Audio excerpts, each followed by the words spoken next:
Welcome to the Real Estate 401k Show. Here are your hosts, Ryan Gerdes, Mike Weinstein, and Justin Frederick, helping you build a legacy of wealth through real estate. Powered by the Real Estate 401k Group at West USA and the Frederick team with Fairway Mortgage and MLS number 625918. Welcome back to the Real Estate 401k Show, where I'm your host, Mike Weinstein, alongside Justin Frederick, who's still researching and reading what we're going to talk about right now, and my partner, Ryan Gerdes. It's Friday, guys. I thought, let's just start off with something fun. Just going to put you guys on the spot. Okay. Friday, favorite bar. Like if you were going to go get a cocktail right now, favorite bar. We've got so many listeners, outside of Arizona, people moving here, and sometimes we're too serious because we freaking love money. But I want to start talking about also the fun stuff. Dude.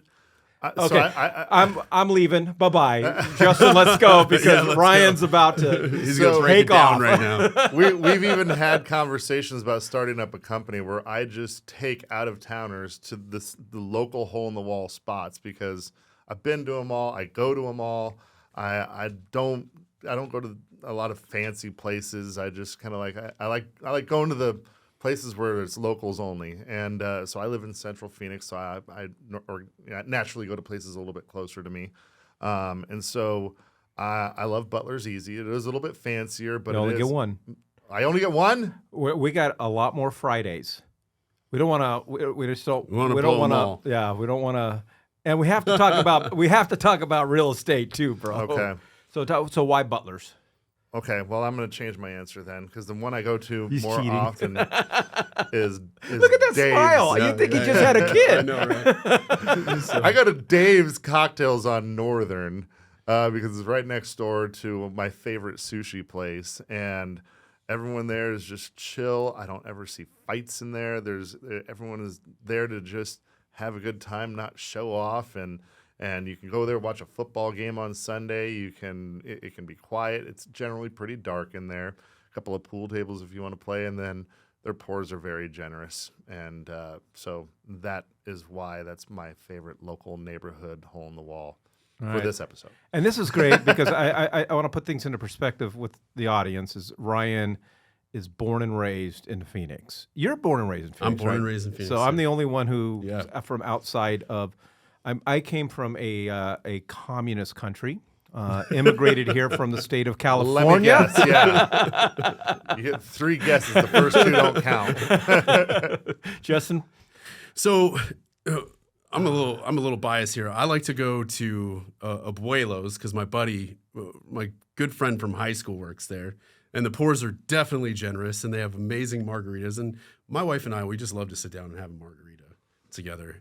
And it's just relaxing atmosphere, and like it's chips and salsa and some Mexican food. I know it's not a drink connoisseur's kind of place, but I enjoy it. Dave's is not a connoisseur either. It's a 2-ingredient drink there type you of go. place. There you go. And go ahead. I'm sorry. One more. There's nothing better to me than leaving work a little early on a Friday and just going up there and meeting my wife.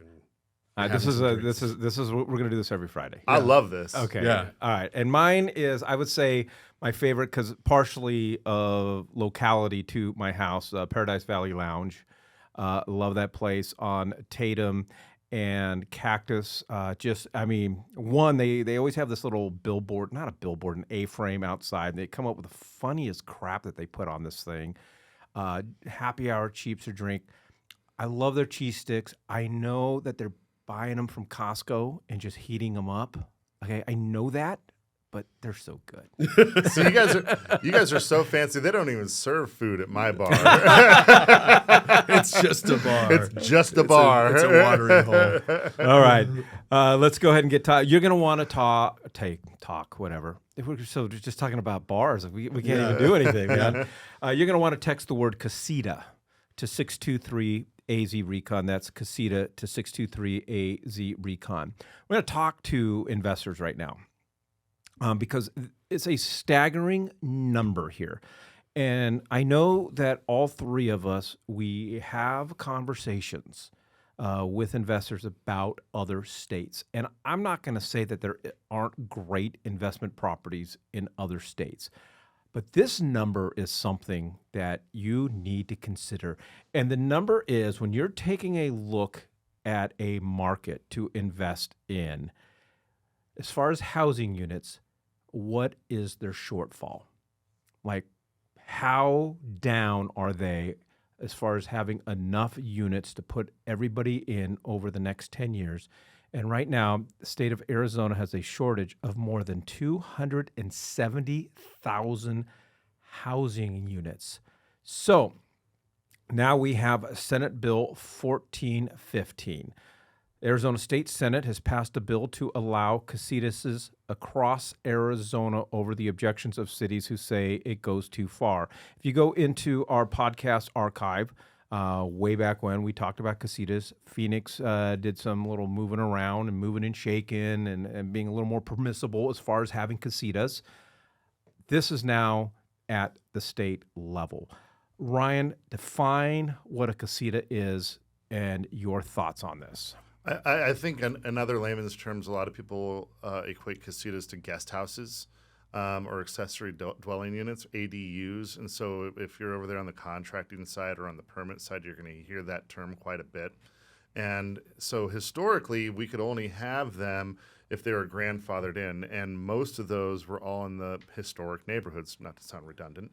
And if you wanted to do a new build or add one on, you couldn't permit the actual term guest house, casita, or the like.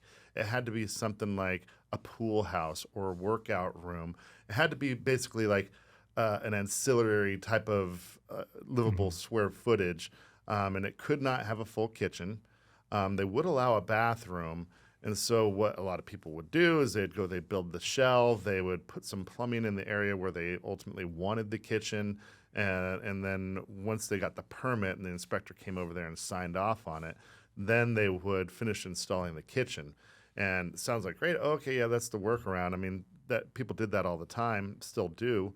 But a lot of times if they turned around and would sell it, an appraiser would come along and they would say, well, this is an unpermitted guest house or casita, and so you're going to have to basically demo this whole kitchen and devalue the heck out of the property in order for us to get to stamp this this loan, which is more in your wheelhouse, Justin. But that is, in short, what defines what a casita or ADU or a guest house is here in the greater Phoenix area.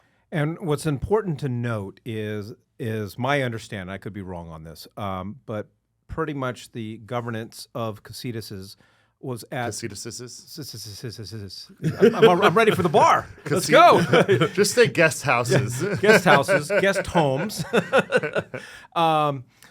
It was basically governed at the city level. Cities made their own ordinances and what was permissible and what was not. And for instance, for some cities, you could have one, but you could only have relatives living with you. Couldn't have a kitchen, required additional parking, setbacks became they were very picky about setbacks. And Justin, what's important with this is now handcuffing cities. Cities and municipalities aren't excited about this because now the state's coming in and saying, listen, you don't get to govern guest homes like you were. And one of the requirements, the legislation would require any municipality with a population of at least 75,000 people to adopt regulations to allow any lot, that's a key word, any lot with a single-family home to build at least one attached or detached accessory dwelling unit. That's huge. It's huge. It's huge. I guess that's another keynote about what it is it has to be before it needed to be detached. You could do attached guest houses, but the second that there was 6 feet or more of a distance between each dwelling, that's where the problem was. Right. Yeah. Right. And before I let you guys go off, there's just one more point that I want to make in this article because, we talk to investors all the time. One of the biggest oppositions to this piece of legislation is that the cities and the Arizona League of Cities and Towns, their biggest concern now is that these casitas or guest houses or tiny homes. Are you having problems with words Yeah. today, Mike?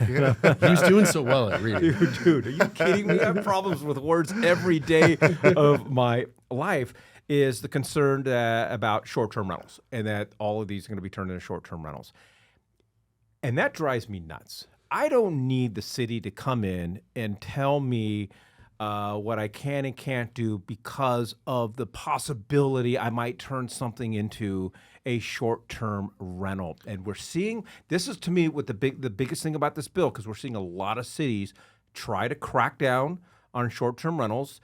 The state of Arizona, Governor Doug Ducey signed an executive order basically saying cities and municipalities cannot outlaw short-term rentals, but they're sure making them tough on people in some cities. And so that's what I love about this bill. That's just squeaky wheel stuff. There's just a bunch of people bitching and moaning about short-term rentals, and whether it's jealousy or whatever it is, for the most part, they're not causing any harm. I mean, there are a couple of bad eggs out there, don't get me wrong, but for the most part, investors that are doing short-term rentals are only successful if they're going in there and dropping a lot of money on their homes and making them look amazing, and then that's what draws the crowd because it's so damn competitive. So, but that being said, I think that it is a great way to combat it. And you're talking to a guy that hates Government? I don't hate government. I hate the idea that they're going to go over there and micromanage every little thing that I do. It's not On your land. On my land. On your land, right. I bought it as residential housing, right? And if I want to rent it out and use it as income producing property for residential use, I should be able to do that. Now, if I want to go over there and build a 20-story skyscraper on it, I get it.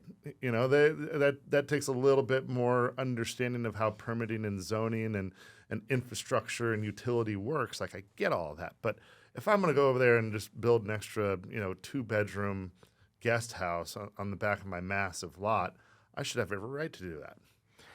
All right, if you are looking for strategies, wanting to learn more about ADUs, I'm going to go with ADUs. I can do letters better than words. Yeah. Let me circle it so I can reference that really quickly. Because there's a lot of things that you need to know. There's a lot of questions we don't have answered here. One of them being HOAs and how this plays into HOAs. But there's a lot that goes into it.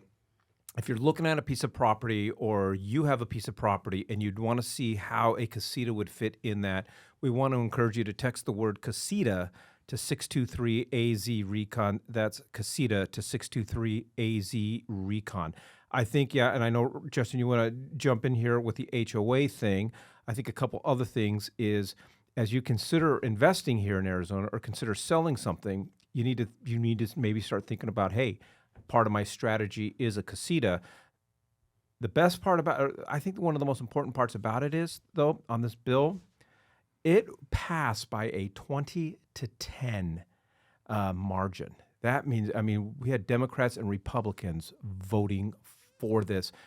Doesn't mean it's guaranteed, but that speaks volumes to me. It doesn't. I think it speaks volumes to the affordability issue that we do have here. And there's not really any good fixes. What are these tiny homes going for right now? The prices still seem to be pretty high, right? Mm-hmm. We still have an affordability issue.